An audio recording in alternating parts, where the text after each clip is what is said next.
Bago tayo bumalik doon, okay lang. Ay, merong nalilito pa rin tungkol sa, kasi ito, no? Itong Trinity is the doctrine of the Trinity. Yung deity of Christ is called the doctrine of the deity of Christ. So, may nalilito pa rin, ano ba yung doctrine? How important is doctrine? What is doctrine? At yun nga ang dahilan kung bakit meron tayo minsan na urong-sulong na magpapabaptize, hindi magpapabaptize, she loves me natin. Kasi nalilito, no? At hindi raw importante ang doctrine, mas importante raw ang love. So merong mga wrong understanding. Sabi ng ibang tao, doctrine is good but we need Christ. Para bagang meron kang makikilala mo si Kristo without the doctrine of Christ. And so therefore that is wrong, no? And I hope that none of us will have this wrong idea that you can know Christ, you can know God without the doctrine that God has given to you. If you are saying that you know Christ and you don't know the doctrine of Christ, then you have an imaginary Christ and therefore a false Christ. Handaan po natin yun. Pag sinasabi mo, kilala mo si Kristo, pero ayaw mo yung doktrina, ayaw mo pag-usapan, pagsipikado yung Kristo mo. Hindi totoo ang Kristo mo. Imagine mo lang yung Kristo mo. Kasi para makilala mo si Kristo, kailangan alam mo yung doktrina ni Kristo. Amen. Kaya importante po yun. Kaya wag nating sasabihin na doctrine is good, but we need Christ. That is an ignorant phrase. That is an ignorant way to say and immature. No? Sasabihin niya, love one another. Yun lang daw importante. Love one another. So parang pagka ikaw ay nagtuturo ng doctrine, wala kang love. No? Actually, pag wala kang doctrine, wala kang love. Because you can only love God by knowing who God is. Amen. You can only come to God if you know who God is. And what God are you worshiping if you only have love and not the doctrine of God? Ayun ang problema sa mga tao ngayon. Yun ang problema sa mga churches ngayon, sa mga JF, sa mga kung ano-anong mga born again groups. Sasabihin, love lang tayo, kapatid, love lang tayo, tulungan. Huwag natin pag-usapan yung doctrine kasi doctrine divides, but love unifies. Let's build bridges. Let us not build walls. Tama ba yun? Tayo ay gumawa ng mga tulay para tayo magmahalan kahit yung mga malalayo, mahalin natin. Huwag tayong gumawa ng mga pader. Nakakalimutan nila na ang New Jerusalem ay napakataas ng pader. O bakit nilagyan ng pader ang New Jerusalem? Because without are dogs and sorcerers and idolaters and adulterers, they cannot come in. So, ang Diyos may pader eh. Ikaw, ayaw mo ng pader? Di ayaw mo sa Diyos. Oh. Diba? Kaya, minsan po, ang mga Kristiyano ay nagiging sobra doon sa labi-dabi doctrine. Doctrine din yung love eh. Actually, love is also a doctrine. No? So, 1 Corinthians 13 describes charity or love. Love never fails. No? So, yan po ay importante rin malaman natin because there is a false love. What is a false love? Lust. Nasabihin ng isang lalaki sa babae, I love you. I cannot live without you. I can't smile without you. Pero last lang pala. No? Nagandahan lang. Paano pag wala na yung ganda? Lost na. Di ba? Di hahanap ka ng ibang maganda naman. Oh. So, dapat magmahal tayo ng hindi base sa external. Tama ba, Krister? Oo. Yung relationship. Ayun! Oo. Tama na. Sabi na. Okay. So, doctrine. Doctrine is the basis of your faith and the basis of your practice. Actually, ang Christianity is not a ignorant religion. Christianity is based on knowledge of Christ. Sabi sa 1 John 5:12, no? These things have I written unto you that believe in the name of the Son of God, that ye may know that you have everlasting life. So itong relihiyon natin, ang tunay na relihiyon, ang relihiyon ni Kristo, ang pananampalataya ay hindi base sa isang, kumbaga, kahit ano na yan, basta nananampalataya ako. Hindi. Meron tayong pagkakakilalang partikular na hindi ka pwedeng lumihis doon. Dahil pag lumihis ka ron, sabi ni Pablo, kahit kami o anghel pa sa langit ang bumalik sa inyo and hindi sabihin ang doktrina ito, siya nawa ay masumpa. Let him be anathema.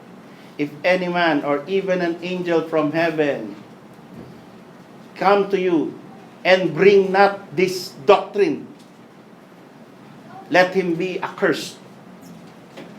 So meron palang pagsumpa ang galing sa Bible. Pag ikaw ay nagdala ng ibang doktrina. So paano malalaman yung tunay na doktrina kung di mo falsipikadong doktrina, kung di mo alam yung tunay? Kasi puro love. Every Friday pinag-uusapan yung love, tulungan. Kailangan yan. Tulungan tayo, magmahalan tayo. Huwag tayong magpabaya sa isa't isa. Huwag tayong padalos-dalos sa salita. Pero hindi dyan tayo natatapos. Hindi tayo sa pakikisama lang at magandang pakikitungo sa isa't isa. Hindi dyan tayo natatapos. Dyan tayo namumuhay. Yan ang environment natin. Habang lumalago ang pagkilala natin sa Panginoong Jesucristo. So, meron namang mga puro doktrina, wala namang love. Yun yung tawag doon ay he is sick with the doctrinitis. Alam niyo yung doctrinitis? No? Expanded doctrine. Sobrang, ang ulo niya punong-puno ng doktrina na hindi na siya makapagbigay ng pag-ibig doon sa mga medyo iba ng konti. No? Pag iba ka ng konti, na ibang pangalan ng church mo, sabihin, ano ka ba? Bible Baptist. Ikaw, fundamental. Ay, naku, hindi tayo. Iba kayo, fundamental ka. Ako, Bible Baptist. No, kami, sovereign grace. Kayo, ano.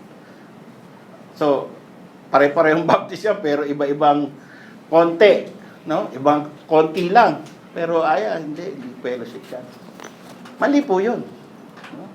Exercise love. So kahit na we love the people who love Christ. Kahit na sila hindi Baptist, Protestant, Methodist, Pentecostals, no? Let's talk about Christ. Yun ang ating pag-usapan. Pero let's talk about the truth about Christ. The doctrine of Christ. So doctrine is actually meron didascalio, didache, no, instruction. That is the root of the word doctrine. In a general sense, whatever is taught, kung ano yung tinuro, doctrine yun.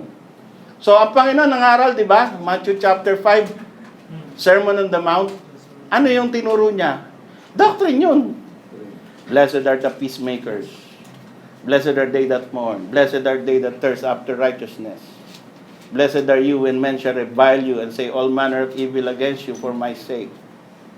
So, yung mga beatitudes, that is doctrine. Naalalaman mo yung mind of Christ by His teachings. Hindi lang nilagay doon na, okay, ituturo ko sa inyo ang the doctrine of the Beatitudes. May title. Wala. Pero hindi porket walang title na doctrine, hindi na doctrine. Kasi doctrine means whatever is taught. Whatever is a principle or a position. Whatever is laid down as true by an instructor or master. This is the general definition of doctrine. The doctrines of the gospel are the principles or truths taught by Christ and His apostles. Okay, the doctrines of Plato, for example, are the principles which he taught. Hence, a doctrine may be true or false. It may be a mere tenet or opinion. So, yan po yung doctrine. So, in order to know more about doctrine, di pumunta na tayo sa wala na yan. I-ano mo nga, shutdown. Okay. So, pumunta tayo sa Bible. So, let's open your Bibles. Okay? Let's go to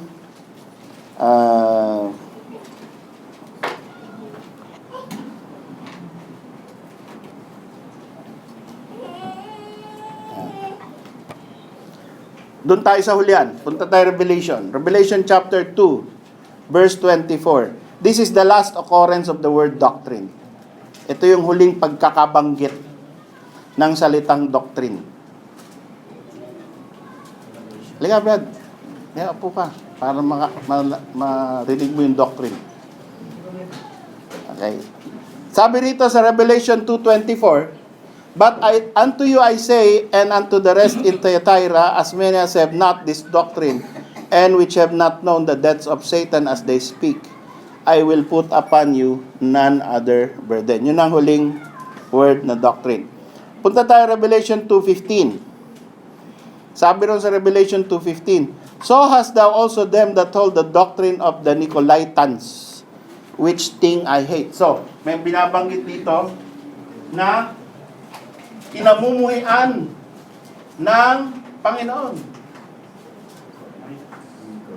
Nicolaitans. Sabi niya,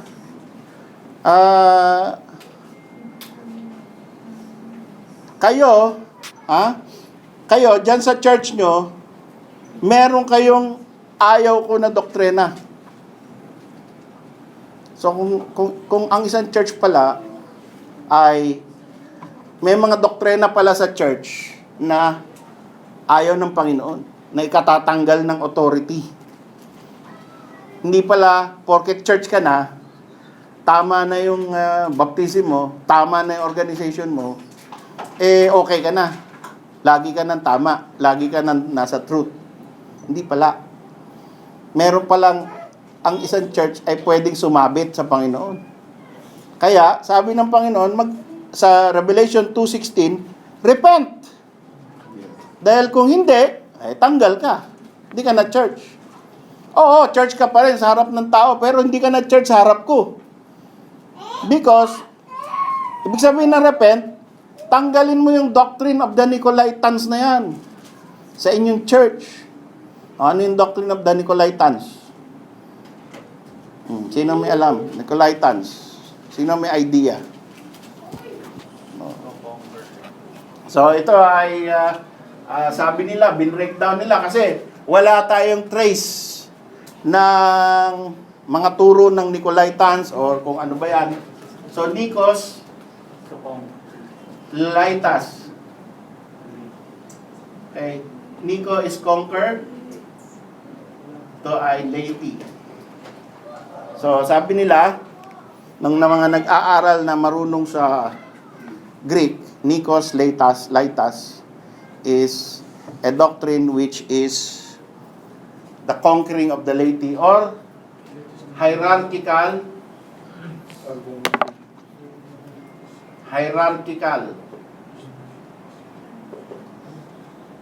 church. Ano yung hierarchical church? Di ba? May preacher, may associate pastor, may bishop, may patriarch. Delikado yun, ano? Yung mga may ganun. Pagka meron ng tinatawag na patriarch sa Baptist, tapos under him maraming bishops. Tapos under the bishops maraming pastors. Tapos under the pastors maraming preachers. No? Nicolaitas na yun. Oo. Ayaw daw ng Panginoon. Namumuhi ako dyan. Sa ganyang klaseng setup. No? So, wala dapat dapat dito lahat tayo, pare-pareho, member tayo ng church. Panginoon ang pinuno. No? Ngayon, lagay niya, sabi niya, may bishop, okay. So, anong trabaho ng bishop? It is to shepherd or to convince the people in the preaching, to convince the people, not to make a law. Ang church po, hindi law-making body. Our law is the Bible. Amen. Tapos na. Ang batas natin, kompleto na. Ito ating constitution. Okay, so, that is the one application of doctrine. Okay? Ito naman, Revelation 2:14. But I have a few things against thee, because thou hast dared them that hold the doctrine of Balaam. Nahaluan kayo ng mga membro na may doktrina ni Balaam. Ay, galit ako sa inyo. Mag-repent kayo, church. Ano naman yung doktrina ni Balaam? Ayun, dinefine dito. Who taught Balak to cast a stumbling block before the children of Israel, to eat things sacrificed unto idols, and to commit fornication. So, pag meron daw, sa loob ng church, tama yung church, magandang church, pero merong segment, merong faction dyan sa church na yan, na nagtuturo ng to eat things sacrificed unto idols. O may idolatry dyan. At meron dyang parang okay lang yan. Hindi tayo approve ng buong church, pero sa atin okay lang to. Yan. Eating sacrifice and to commit fornication. Yun. So, at actually, ang doctrine of Balaam is the doctrine of a for hire preacher. Yan, dapat meron laging bayad. No? Lahat ng service ng pastor, pag nagbaptize siya, may bayad. Brad, magkano ang babayad mo pag binaptize ka? Yung transfer, may bayad yun. Transfer, yung acceptance of membership, no? Yung communion, mamaya, magko-communion, may bayad. Kasi, pagka magpapa-counseling kayo, mas matindi bayad niyan. Kasi may gagana utak ko dyan eh. Per hour. Ayan. So, yun ang doctrine of Balaam for hireling preacher. No? So, yun po daw ay masama. Galit ang Panginoon dyan. So, importante alam mo yung doctrine. Para alam mo kung ano yung iwasan mo. Kung di mo alam, puro love. Nakukuha mo ba sa love yan? No? Di mamahalin mo yung mali. Diba? Alam nyo, sige, puro love. Bigyan ko kayo example. Merong isang church na puro love. Tapos, yung church na yon ay meron na siyang hierarchy. Merong bishop, may pastor, may assistant pastor.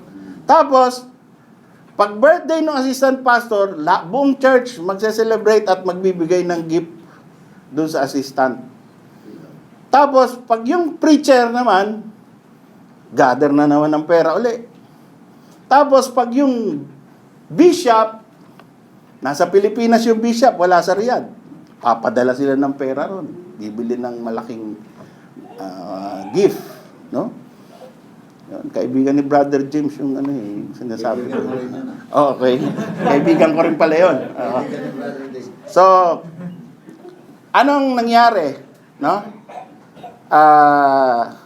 This the kind of the doctrine that yung mga tao, dahil puro love, alam nila mali. Diba? Pagka December, magbibigay ka ng Thanksgiving offering na napakalaki. 1 month salary. Pagka first fruit, magbibigay ka 1 month salary. Di 2 month salary laga sa'yo. Every year. 2 months salary. Kaya niyo yan? Okay. So 10 months na lang yung pamumuhay mo sa buhay mo. Ngayon, alam nila mali.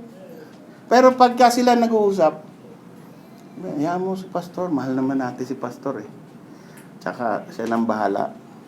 So alam mo mali, pero hindi mo sasawayin kasi may love. Tama ba yon? Mali yun. No? Kailangan, pag mali, sabihin mo, mali. Mali yan Wala sa Bible Asan first fruit giving sa Bible, sa New Testament? May giving sa Bible, walang first fruit. Christ is the first fruit. Yeah. So, yun po yung sinasabi ko, na minsan nag-iimbento ng mga doctrine, ng mga practice, pero dahil sa love, hindi mo sasawayin. So, nakakapapahama ka love, minsan. Lalo na pag di mo alam yung truth. Anyway, meron po tayo warning dito, 2 John 1:9.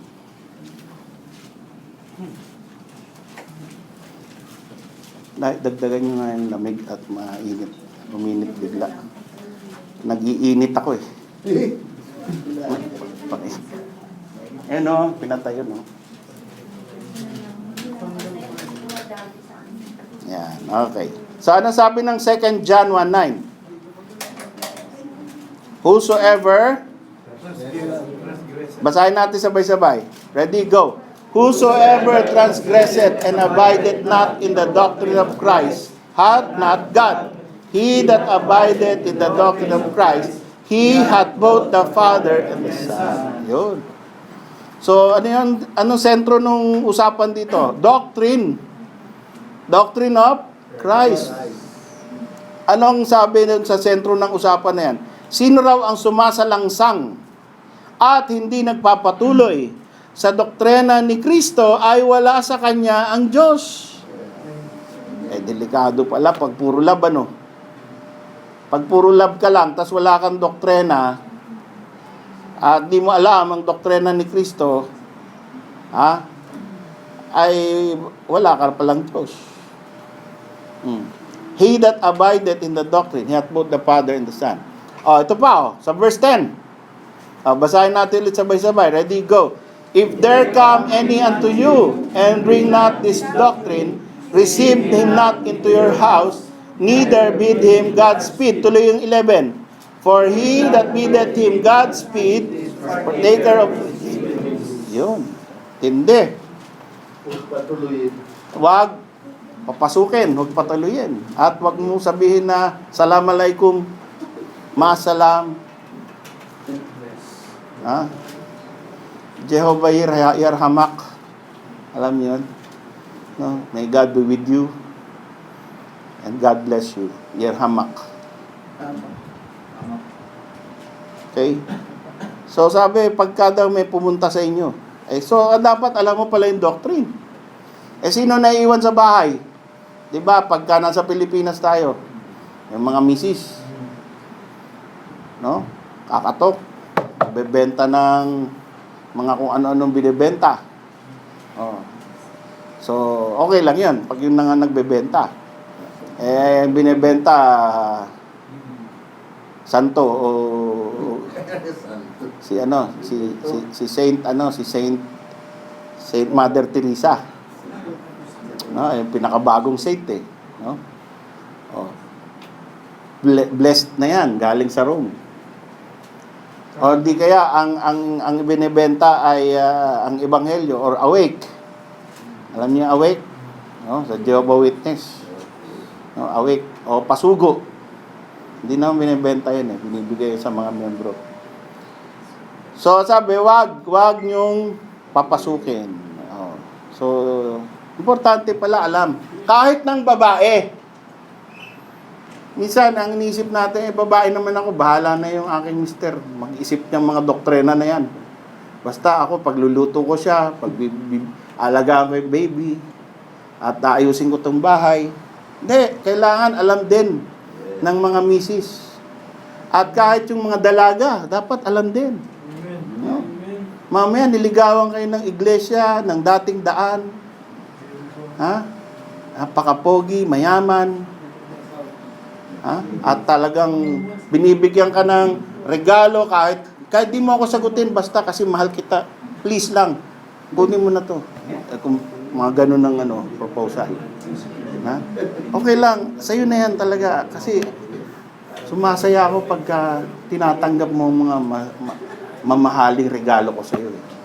Kung mga ganun, tatanggapin mo, sis? Tanggapin mo? Hindi. Ba't malambot yung hindi mo? Okay, so, ang ibig sabihin, wag, no? Kailangan alam mo rin. Kaya delikado sila sa mga dalaga natin. Marunong sa doktrina yan. No? So, mga ibang mga misis, pag nag-exit na, alam na yan. Kawawa sila. Papaluin sila ng walis ng mga yan. Okay, let's go to another verse bago tayo mag-question and answer. I hope you have some questions ready.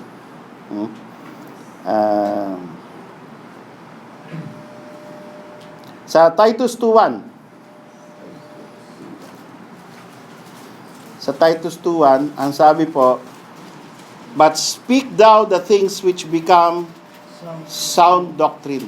Kailangan daw ang doktrina mo sound. Ano yung sound? Doktrina na may tunog? Brad James, ano yung sound doctrine? Sound? Ano ba yun? Makilala? Sa ladies, ano ibig sabihin ng sound doctrine? Sister, yung fundamental Baptist. Ha? Ano ibig sabihin ng sound doctrine? Ha? Hindi mo pa na-encounter. Sige, si Chloe. Sound doctrine. Tamang doktrina. Matinong doktrina. Matino dapat yung doktrina mo. Hindi yung doktrinang isip mo lang. No? Yung minake up mo lang. No? Sound. Ibig sabihin ng sound means talagang na-prove mo na yan biblical. Pinag-aralan mo na yan. No? Kasi maraming doktrina eh. Ay, isa sa mga doktrina na pinag-aaralan ko ngayon, hindi ko pa proven. Sige. Bigyan ko kayo ng isang example ng pinag-aaralan pa lang na doktrina, hindi pa well proven. Ang pinag-uusapan namin. Si Adan, nasaan nung tinutokso ng serpent si Eva? Diba? So, malayo ba siya? O nasa tabi lang siya? Hindi pinapanood niya yung serpent, tinutokso si Eva, tapos hindi niya sinasaway kasi hindi nga niya alam ang tama at mali eh. He don't know, kasi hindi pa siya nakakagat, so he don't know what is good and evil. Because the tree itself is the one that brings the knowledge of the good and evil. So, it is acceptable to think that Adam could be right here and Eve is here, and the serpent was tempting Eve, and Adam didn't even know that it was already in danger. It was already a temptation. Because he don't know good and evil. Diba? What do you think? Malayo si Adan o malapit? Tapos nung pinakagat na sa kanya, sabi niya, the woman thou gavest me, he gave me to eat, and I did eat. Walang kabog-abog na sinabi. Binigyan ako ng prutas eh. At siyempre, alam niya yun. Kung ano yun. Ang isa namang theory rin is, natatakot si Adan na sawayin si Eva kasi baka pagalitan siya ni Eva. Palagay nyo. Pwede kaya theory yun? Ha? Sweetheart, palagay nyo. Si Annie, sis, ano masasabi mo ron? Nasa tabi kaya si Adan o wala? Personal. Oh, personal. Puro lahat tayo dito personal. Wala sa Bible yung ano eh. Wala sa Bible. Oh. So, kung wala sa Bible,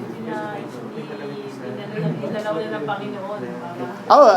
Nasa tabi ba o nasa malayo? Kasi ang isang theory is malayo si Adan. 'Di ba? So, nandun lang si Eva, nandito lang si Eva sa puno, tapos bigla andyan yung ahas nagsasalita. Tapos sabi niya, kain ka. Hindi pwede. Hindi ko raw dapat hawakan. Hindi, sabi ng Diyos eh. Hindi, alam kasi ng Diyos na kapag kumain ka nito, magiging kang parang Diyos na rin. Oo. Kaya nag-uusap sila, si Adan nandun. Nagga-gardening dun sa ibang lugar. Tapos kung nakakain na siya, sarap. Punta ngayon siya kay Adan. Si Tart, kagat! Hindi na siguro gano'n. Ano? Si Tart kagat. Si Tart. Tender, na tender. Hindi binigay. Binigay, hindi naman. Ha? Binigay. Tapos, ano ba yan? Ano ba yung hawak mo? Di na tiningnan. Hindi na lang tanong kasi pagod. Ayo. Sige. Siguro malayo. Malayo. Kasi they were instructed by God. So He knows, although wala silang Knowledge. knowledge ng evil and good, but there was an instruction given to And them. is- So, kusipin malayo siya, kasi kung narinig niya yung magtutukso ng ahas kay Eva, I'm sure mayroon siyang malasakit sa asawa niya na Wag mong ano niya, pakinggan yan kasi hindi yan maganda. Alam mo naman may tinuro sa akin. Yun. Sasabihin niya yung turo. Sabi ng Panginoon ganito. Hindi, sasabihin niya, i-correct niya si Eva kasi si Eva mali na yung quotation ng verse eh. Neither shall you touch it. Dapat sasabihin ni Adan, hoy, hindi sinabi ng Panginoon na wag mong hihipuin yan. Ang sabi lang, wag kang kakain mula dyan sa prutas, sa puno na yan. Hindi sinabing wag mong hihipuin. Dinagdagan ni Eva yung instruction. Neither shall you touch. So, that is already a distortion. So, kinorek sana siya. Kasi si Adan was already 30 years old when he was created. He was already a wise man. May built-in knowledge base siya eh. Kasi he could name all the animals. He could tend the garden of God. Okay, so, ayun lang. Meron ka pa? Sige. Yung conversation kasi yun, kung makikita po natin, sa Genesis chapter 3 yun. Ay between Eve lang, saka yung serpent. Ang sabi nga sa verse 6, and when the woman saw that the tree was good for food, hindi naman sinabi na si Adam, saka si Eve, nakita nila, ay inalok na. And then, When she? sabi doon, when the woman saw. Ayun. At tapos yung conversation nila between Eve, saka si serpent. So malamang, at tsuri lang din, malayo talaga siya. Malayo. So, malayo rin. Gawin na lang natin to know the truth, botohan. Nakukuha ba ang truth sa botohan? Hindi. You cannot do that. Of course. Of course. Hindi pwedeng baguhin ng truth or ma-come up with the truth by means of votation, by means of election. Okay, so, sound doctrine. So, yun, okay. We have already discussed about Adam and Eve. So, what do you classify that kind of discussion? Magkalapit lang. That is not sound doctrine. That is speculation. So, we should not teach it as if it is doctrinal truth. Okay? So, dapat marunong tayong mag-weigh. Kasi, I heard a preacher preach a sermon in a Bible seminary graduation, Pio Tika. Pastor Pio Tika, Dr. Pio Tika. Nagga-graduation yung mga Bible seminary. No? At nag-preach siya. Sabi niya, when the Lord Jesus died and while He was hanging on the tree, there were 10,000 angels ready to attack human race. But the father said, no, I will let my son die. Kita nyo? Nakakakilabot ano. May effect. Pero, is that the truth? That's not sound doctrine. That is a song. He could have called 10,000 angels. Kanta yun eh. Ginawa niyang doktrina, ginawa niyang preaching. Para may effect. So, ganun din. Minsan, hindi ko masasabi na ako perfect lahat ng preaching ko. Pero dapat, marunong tayong mag-distinguish between ano talaga yung nasa Bible at saka ano yung binulaklak lang. Para hindi nyo na ako ipapact check na sabihin, heretic si pastor, may sinabing bulaklak. Okay. So, yun po, ang ibig sabihin ng sound doctrine. Yan. Importante po yan. Another verse.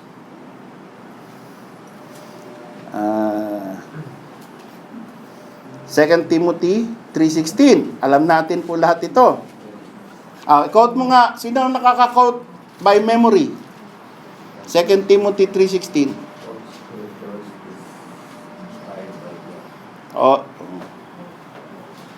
Yun nga. Sino ang makaka-quote memory verse? Sige, Mike. When scripture is given Bye. by the inspiration of the Spirit for doctrine, for reproof, instruction. Basahin mo na ba? Para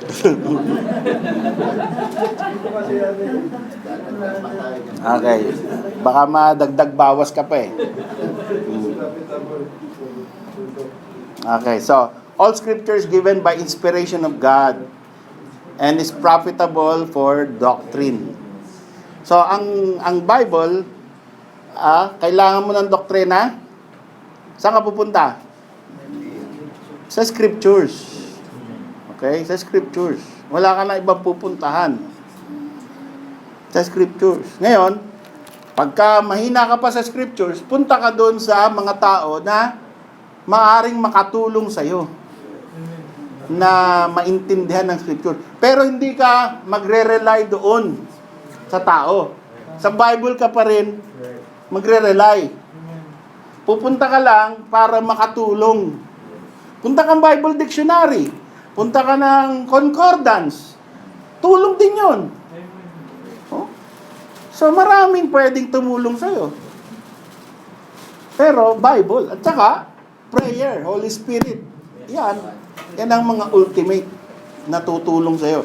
Yung tao, pang yan. Ginagamit din ng Panginoon yan. So, marami pa po dito. I think I have established. Okay, ito, last verse. Ephesians 4:14. Ephesians 4:14. I want to hear one man with a loud voice. JR. Ephesians 4:14. That way, henceforth be no more children, tossed to and fro, and carried about with every wind of doctrine, by the sleight of men and cunning craftiness, whereby the lie in wait to deceive. Yun. So, meron palang wind of doctrine. Alam niyo yung hangin ng doktrina, mahangin na doktrina. Na para bagang tayo ay mga damo, mga dayami na hahapay-hapay kung saan hipan. Pag hinipang kang galing ng hanging amihan, paganon ka. Buong church, paganon. Ang doktrina nyo. Ngayon, nagpalit ng pastor, hanging habagat naman, paganon naman ang doktrina. So, Arminian kami. Hindi, Calvinist na kami ngayon. Tapos, ano pa susunod? Kung ano-anong doktrina. No? Nagbe-bail kami. Walang kwenta bail. Yun. So, depende sa pastor. para to protect yourself from the cunning craftiness of men, you should be established in doctrine, in your scriptures. Para hindi kayo kung saan-saan nahihipan. Yan. So, yan po ang gamit ng doctrine. At hindi puro love. Importante ang love. No? Hindi dapat natin tanggalin ang love. Pero wag love lang. Lagyan natin ng doctrine. Importante ang doctrine at wag din tatanggalin ang doctrine. Okay, so hanggang doon lang po yung ating lesson, mga kapatid. I hope that Sa love garden. you will take heed